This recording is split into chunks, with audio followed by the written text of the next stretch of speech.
Your customer may not have forgotten to pay you. Your system may have forgotten to collect on it. On one hand, that sounds like the same problem, but it isn't. One puts blame on the customer, the other forces you to look inside to see what happened in your company after the work was complete. The job was sold. Your crew even did the work. The customer received the service. You paid for the labor, materials, and overhead, but the money never made it into your bank account. That is where a completed job turns into a cash leak. Today, I want to show you why account receivables cannot live in someone's memory. I also want to show you how to build collection into the closeout of every job. Completing the work is only part of the process. Getting paid finishes it. Most contractors understand how important cash flow is. That is not some new business lesson. You know, payroll still has to clear. Your fuel cards still have to be paid. Suppliers still expect their money on time. Insurance, software, rent, truck, tools, and taxes all keep moving whether your customers pay you on time or not. But many companies still treat collection like an extra task. They finish the job first, then someone creates the invoice, then somebody sends it out, then somebody is supposed to follow up. The problem is that somebody often has 10 other things to do. The invoice sits open, a week goes by, then 2 weeks pass. Eventually, the owner looks at the bank balance and starts asking where all the money went. The answer may be sitting inside accounts receivable. You already earned it, you just have to collect on it. There is a big difference between revenue on a report and cash in the bank. You cannot make payroll with an invoice. You cannot buy materials with a promise. You cannot pay the truck note with, the customer said they would handle it by Friday. The business runs on collected cash. So today, we're going to look at where the collection process breaks down, why owners usually find out too late, and how to build what I call revenue closeout into the end of every job. A lot of companies define completion by the physical work. The tech finishes the repair, the equipment runs, the customer signs the field ticket, and the crew packs up and leaves. From an ops point of view, the field work may be complete, but from a financial point of view, that job is still wide open. The invoice may not exist yet. The customer may not have received it. The payment terms may not be that clear. The office may be waiting on field notes. The tech may have forgotten some photos. Customer may be waiting on a revised amount. Nobody may be assigned to even follow up. That means the job is sitting somewhere between work complete and money collected. That space is where cash disappears. Think about the full process.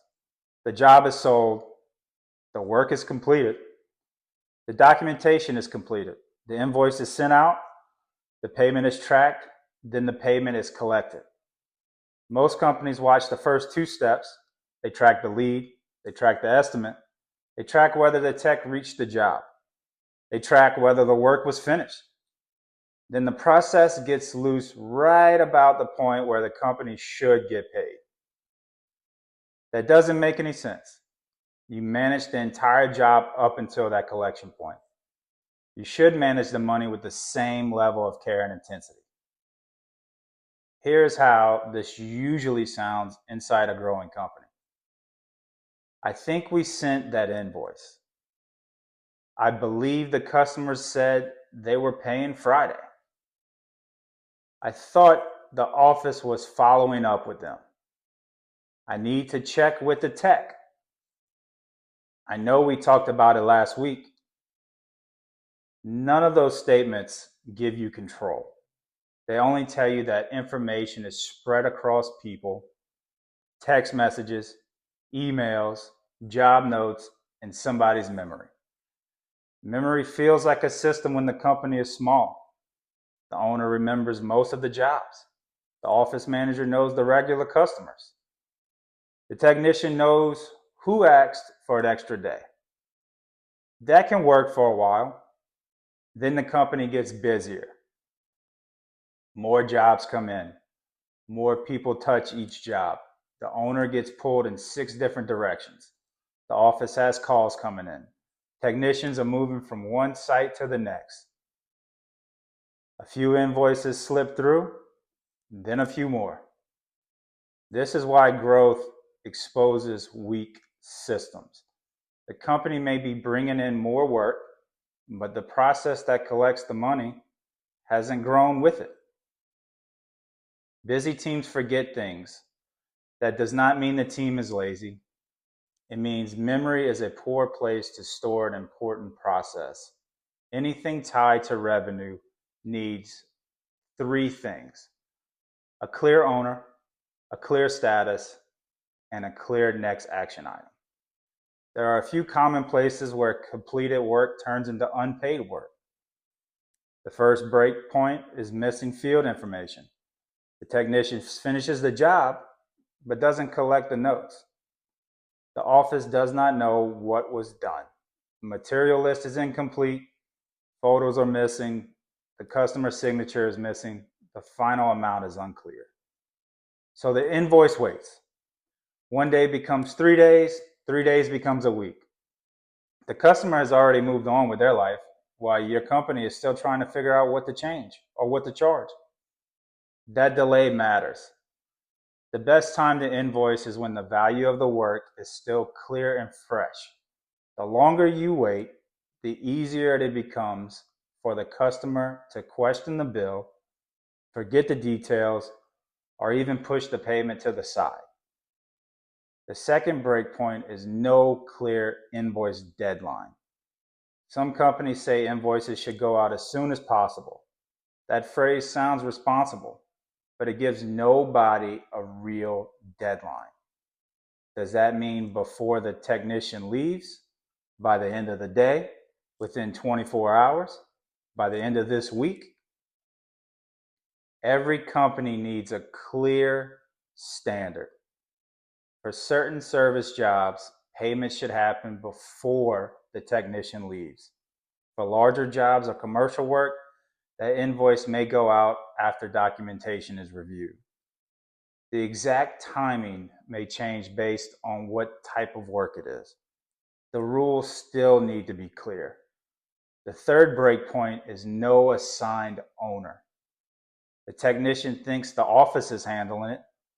The office thinks the project manager is handling it. The project manager thinks accountant is handling it. Accounting does not know the job is complete. Now the invoice belongs to everyone, which means it belongs to no one. Every step needs one person responsible or moving it forward. That does not mean one person has to do everything. It means one person owns the status. The fourth breakpoint is follow-up starting too late. A lot of businesses wait until an invoice is 30 or 60 days old before they treat it like a problem. By then, the customer has already learned that your payment terms are flexible. The invoice is already aged. Details are harder and harder to verify. Emails get buried. The customer's attention has shifted. A good follow-up process starts before the invoice becomes a serious problem. You confirm the customer received it.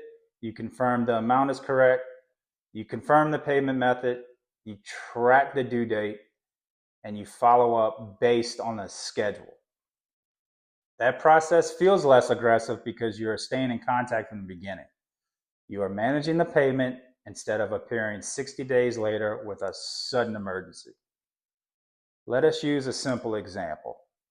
Say your company completes 10 jobs each week. The average invoice is $2,000. That is 20 grand worth of completed work every week. Now imagine only 2 of those invoices get delayed. That is $4,000 sitting outside of your bank account. If that happens every week, you can quickly have tens of thousands of dollars tied up in unpaid work. The company may look profitable on paper. The schedule may be full. The crew may be even working overtime.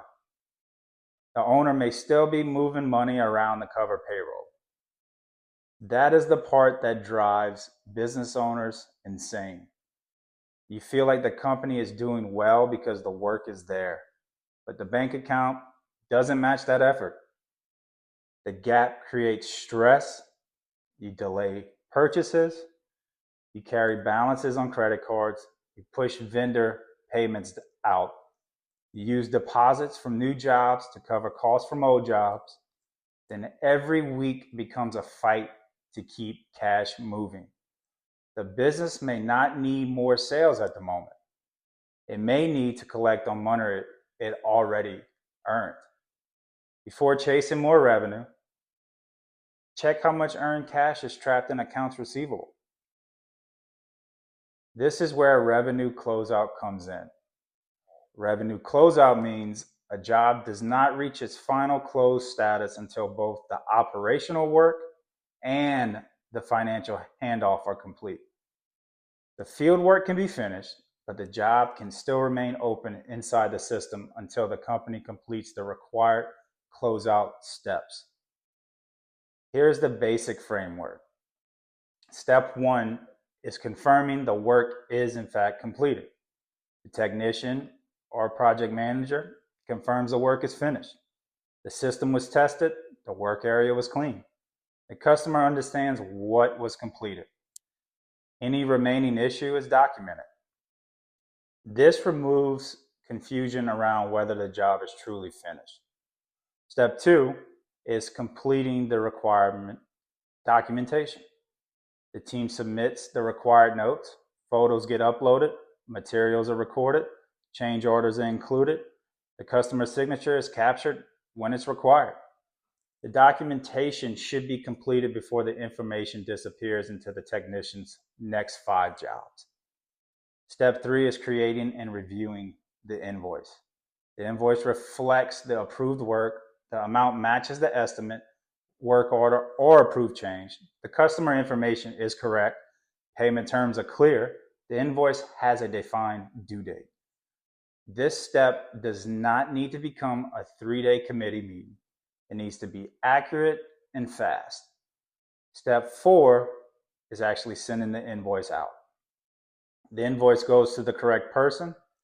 That sounds obvious, but invoices often get sent to the person who requested the work instead of the person who pays the bill. For residential work, that may be the homeowner. For commercial work, it may be accounts payable, a facility manager, a property manager, or a corporate office. The right invoice sent to the wrong person is still an unpaid invoice. Step 5 is confirming receipt. Do not assume the invoice reached the customer because your software says it's sent. Confirm receipt when the amount or customer relationship calls for it. A simple message can prevent weeks of delays. Your invoice was sent today. Please confirm that you received it and let us know if anything needs to be corrected. That is professional. It gives the customer a chance to raise an issue earlier. It also removes the excuse that they never received it. Step 6 is tracking the due date and next action.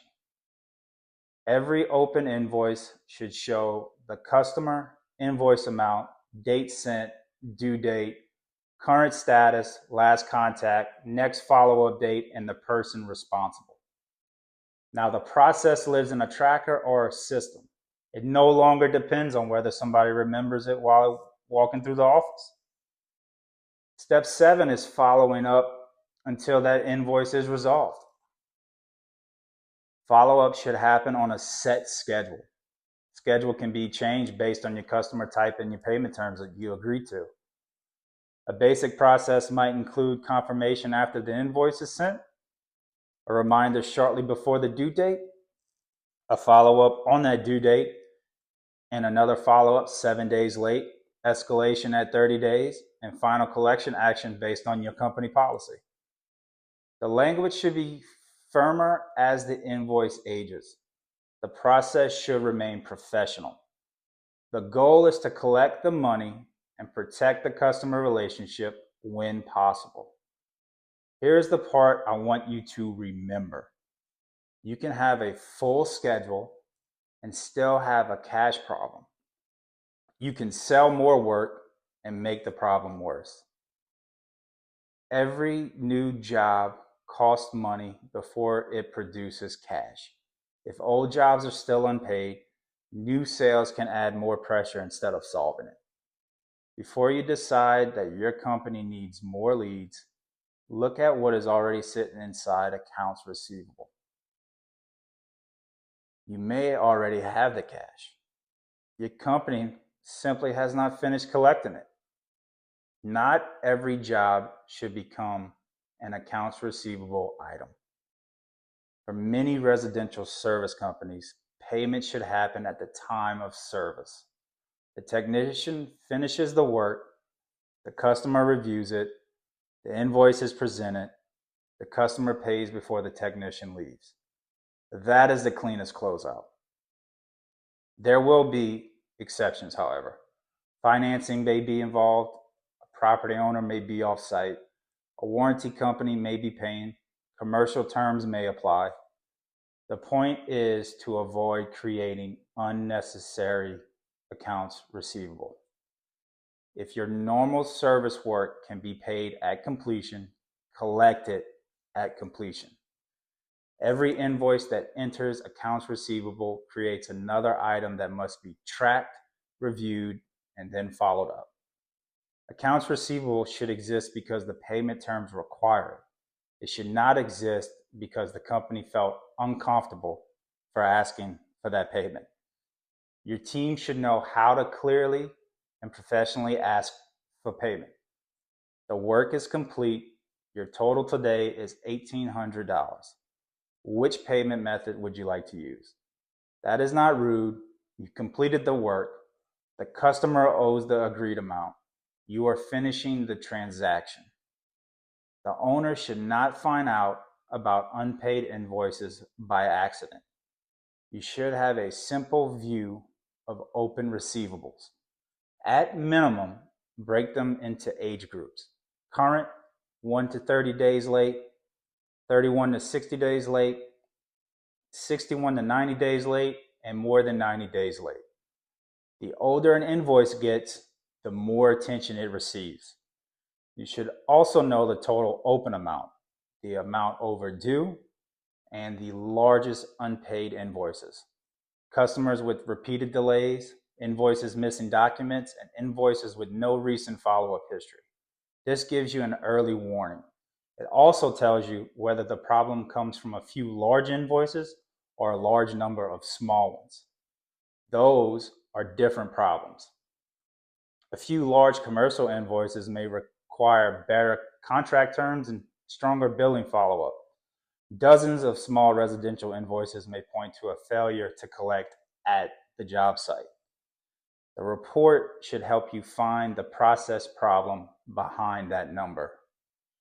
Every company with open invoices should have a short accounts receivable review.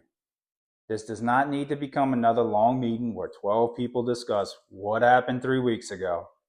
Keep it focused. Review what is due this week. Review what is already late. Review what is blocking payments. Review who owns the next action. And review what that action will happen. For each invoice, there should be a clear status.